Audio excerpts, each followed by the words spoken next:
காஞ்சியிலே பஞ்சுப்பேட்டையிலே கங்கை அம்மனாய் அமர்ந்தவளே, கங்கை அம்மனாய் அமர்ந்தவளே.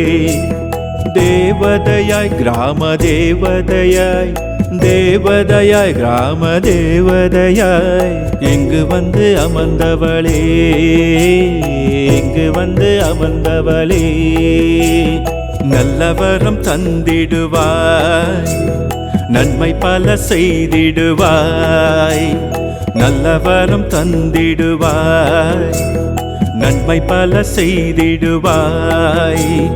காஞ்சியிலே பஞ்சுப்பேட்டையிலே கங்கை அம்மனாய் அமர்ந்தவளே, கங்கை அம்மனாய் அமர்ந்தவளே, கங்கை அம்மனாய் அமர்ந்தவளே.